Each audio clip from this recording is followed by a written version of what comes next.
Hello everyone, hope you're doing well. Sorry it's been a while since I've done a video, but life's kept me pretty busy. But one of the earliest things that people asked me about INTJs was to compare it with Enneagram types. So this video is about INTJs and the very common Enneagram types that they have. It's broken up into two sections, just basically the more common types and the more rare types. I'll spend more time on the types that I know personally I've interacted with, and of course my own personality type. I'll be using a lot of fictional characters or historical characters as examples because we both know them. This video is brought to you by water, just tap water. It's not even Aquafina, but cheers. But yeah, and in the interim, I hope you guys did well, took care of yourselves. I've been real busy. But anyways, to the video. So I'm not a real big expert on Enneagram types. I'm more of MBTI stuff. And I know NTIJs very well. I know myself very well. So I just kind of delved into it without knowing much expertise on it. INTJs don't like to do this. They usually like to really study things for months, maybe even years before they even talk about it. So bear with me. This isn't my field of expertise. That being said, I think Enneagram is pretty simple. Doesn't really tell you a whole lot. Doesn't make any expectations on demands of people. It does group things in an interesting way. It kind of gives you slight insights. I think it delves more into developmental psychology. But yeah, so I bring out my notes here. The first type for INTJs is the 5W6 wing, and that's investigator loyalist. In fact, most INTJ types will fall into the 5 investigator type. 9 times out of 10, most of them that you'll encounter. And the 5W6 is probably like your default, typical, ordinary INTJ. In that category, you have Elon Musk, and you have fictional characters like Doctor Strange, the 12th Doctor for Doctor Who, which I really adore. I think Capaldi's run is, I relate to him the most of any of the Doctors from Doctor Who, oddly enough. Be that good or bad, I don't know. Although Data from Star Trek is not an INTJ, he's more of an INTP, he's also a 5W6. So these wings and categories aren't really, they don't always line up exactly with Myers-Briggs stuff. But it does give you a good springboard. And what I found about this type is they tend to collect skills and knowledge sets about how to do things, as if they're padding a resume for life.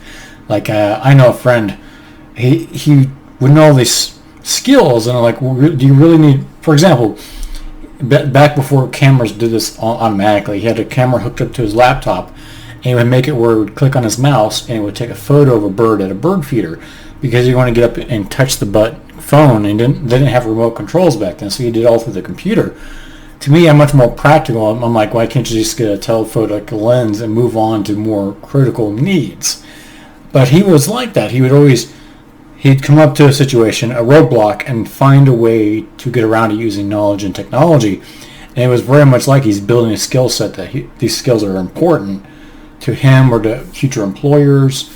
He would also, as a hobby of programmers, is they would take a lock and they try to pick it, and they would learn to pick it. And it was just like a puzzle, and I think he just did it because other programmers are doing it. That and solving Rubik's Cube.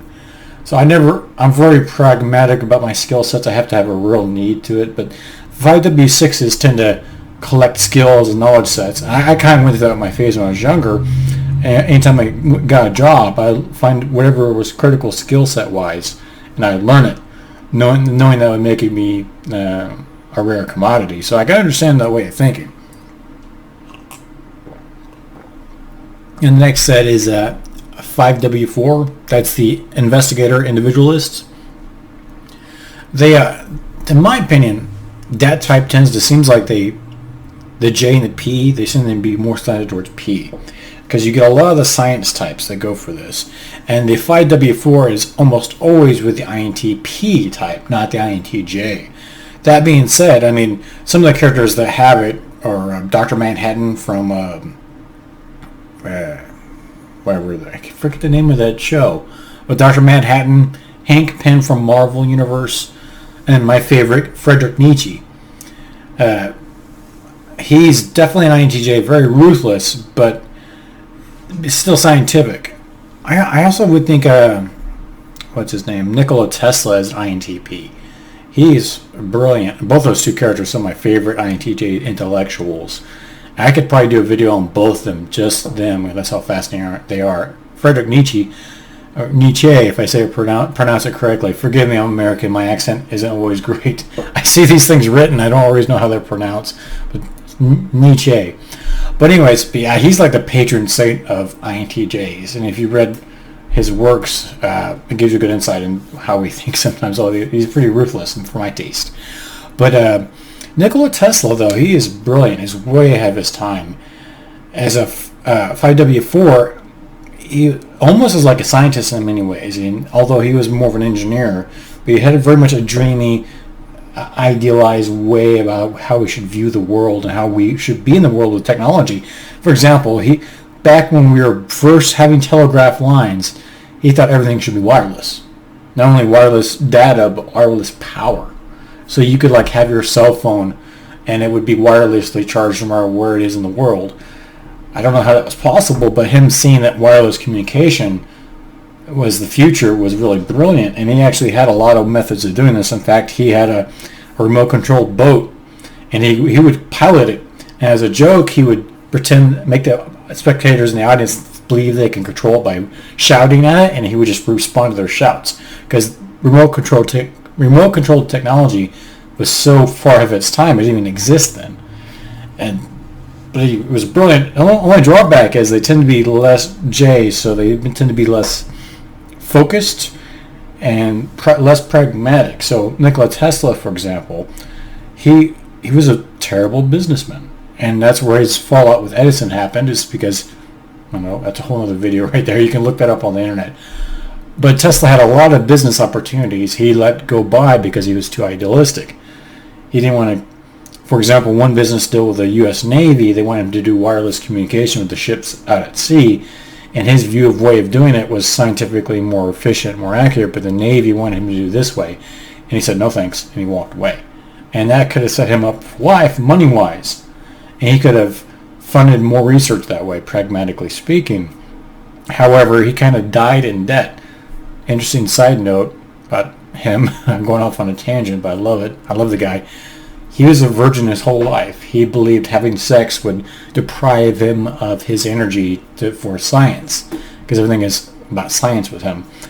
He would feed the pigeons in the park, and he adored them, and he was so enamored with one, he would swear he fell in love with this one pigeon. I think that's very fascinating. And when he died in the 50s, the FBI rushed in and confiscated all of his scientific files because they're afraid of how advanced they were. So yeah, I could go on and on about it, but I do like 5W4 or this type. I do like a lot of INTPs in general because they're very open-minded, but they're just not very practical. The opposite of this would probably be the 1W9. That's the reformer peacemaker type with INTJs. They tend to be more idealistic and perfectionist. I think their J is overpronounced. They're much more critical. And fictional characters you see with this is you see Batman, Thanos, Baron Zemo, which I love. I recently did a costume with Zemo because he's an INTJ, and I love how he's done in the TV show. A nice little ray of sunlight in that show. I think I like the actor too. Jean-Luc Picard from Star Trek is considered that type as well. Who else? I got my notes here. Fitzwilliam Darcy from Pride and Prejudice. I don't know that, but if you're a fan, he's this type. But what I do know is this type tends to be uncompromisingly. They rely heavily on logic, and they're critical. It's like they have a view of how things should be in the world, and they're not going to compromise, even though if it's not practical. When they should compromise and get half of what they want 100%. Characters like Batman, it's almost like he has a obsessive compulsive disorder about how he's fighting crime. It seems like it's not very logical. There's got to be better ways to handle this situation, but you'd rather go in the night wearing tights and punching people in the face. Not very logical or analytical. The Riddler, for example, he's an INTJ as well, just like Batman, but his type is the 5W4, much more practical.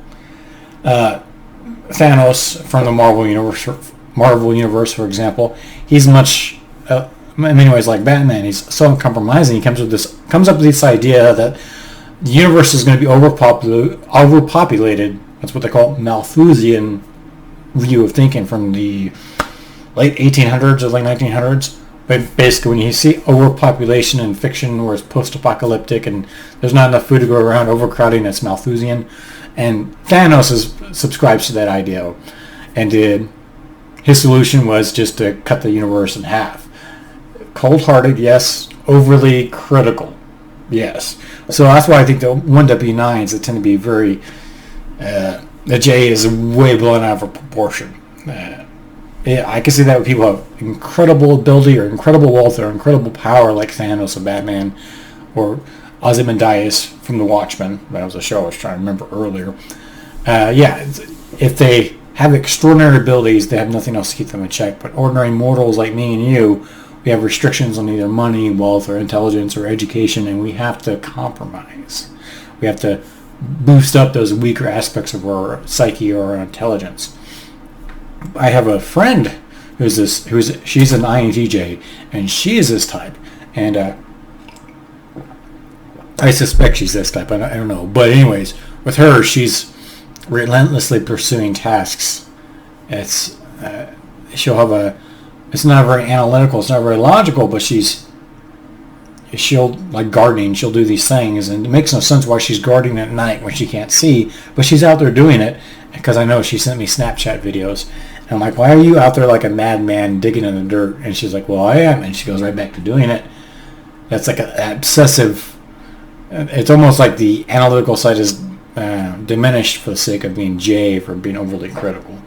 To me, not my taste. But all those types are the more common types you're going to run into. I think more like 90 or 80% of the types you're going to bump into, and probably the one types that are in fiction too. The other types are more rare types of INTJs that you may encounter or may be in fiction. So the next type is the 3W4. That's an achiever individualist. They tend to be workaholics. They can be charming, and it's almost as if they're more extroverted.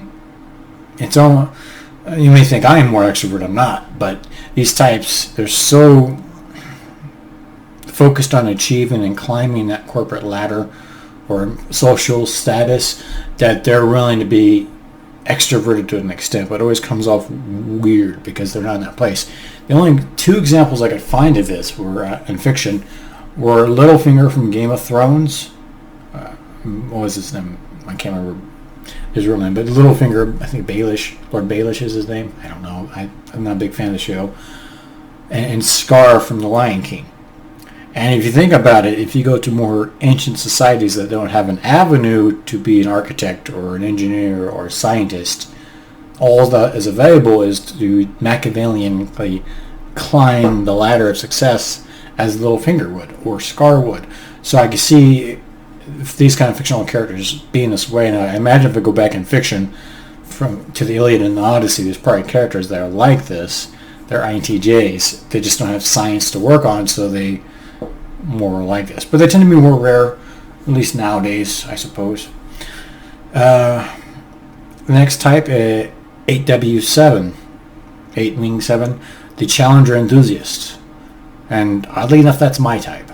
So I'll spend a bit more time on it, and when I always take the test, the Enneagram test, and it never makes sense to me because I'm always just 8W7. Like no INTJs are like this. What doesn't make any sense.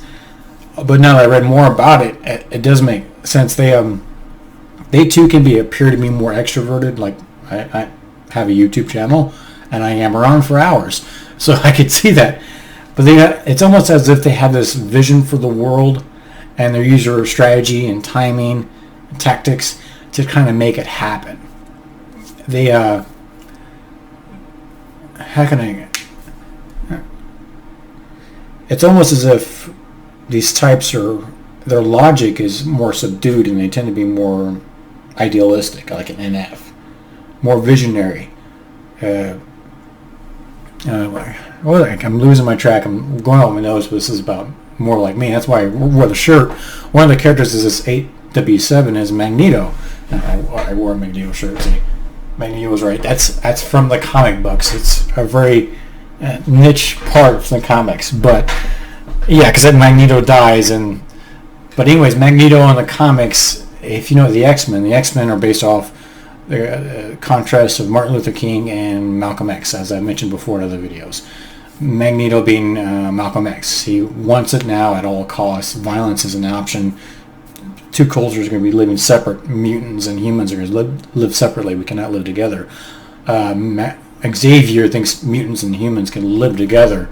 So that's with the Magneto type, is they tend to be more visionary, more, I guess, romantic, is a good word, idealistic.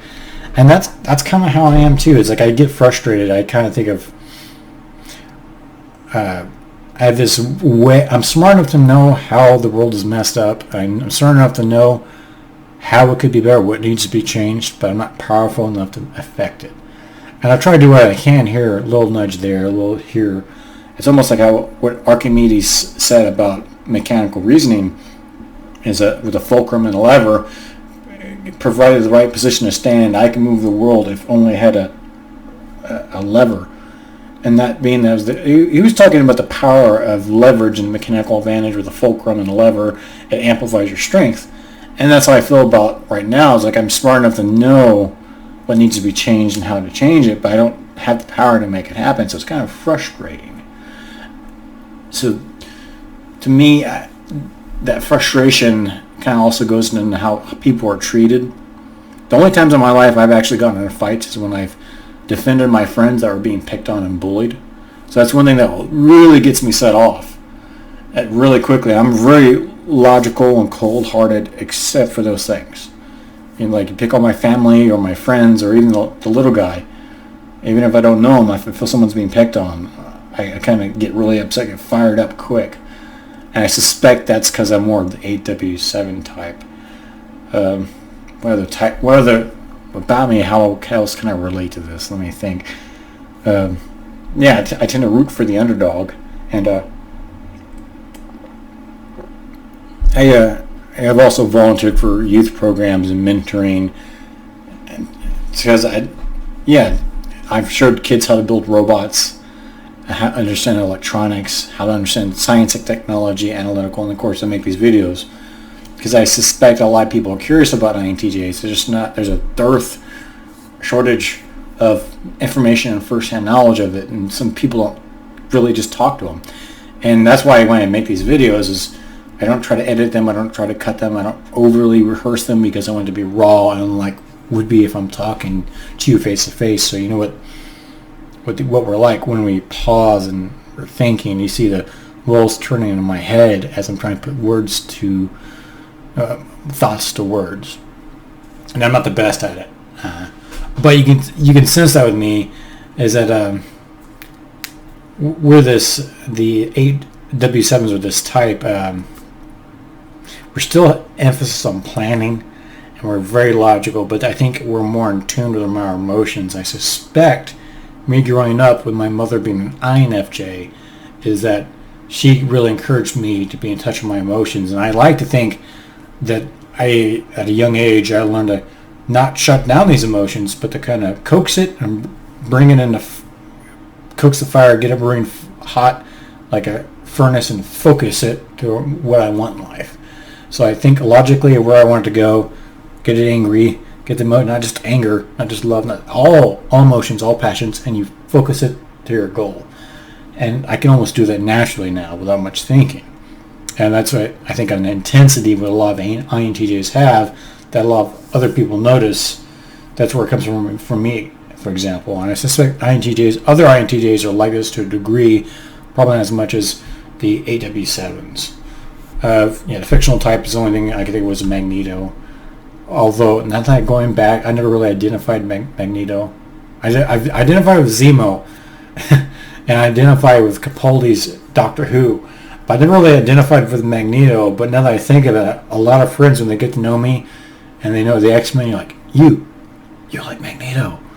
And it's part of that. We don't really have of all the INTJ types, we don't care about society norms and rules and obligations.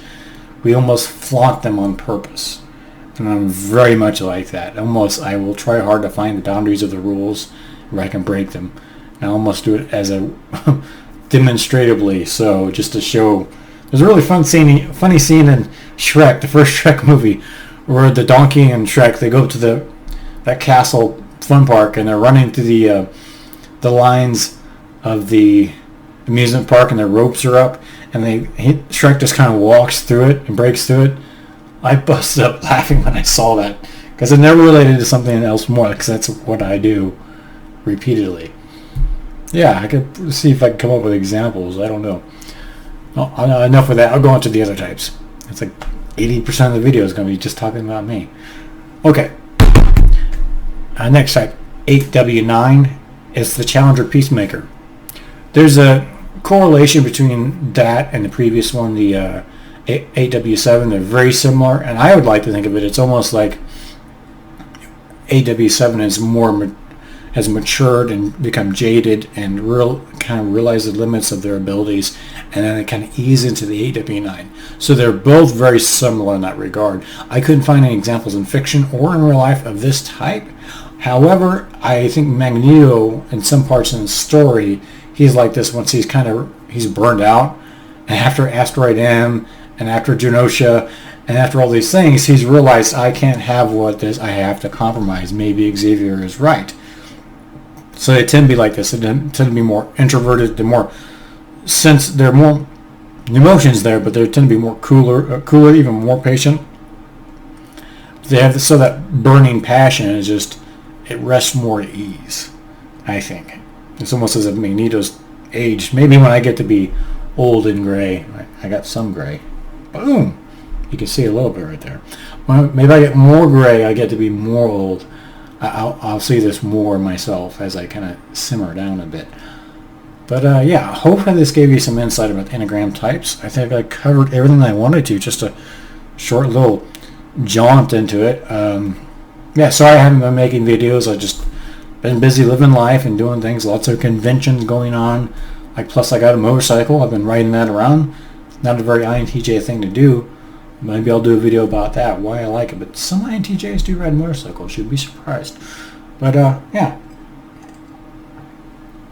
Cheers. Until next time. Take care of yourself. Bye.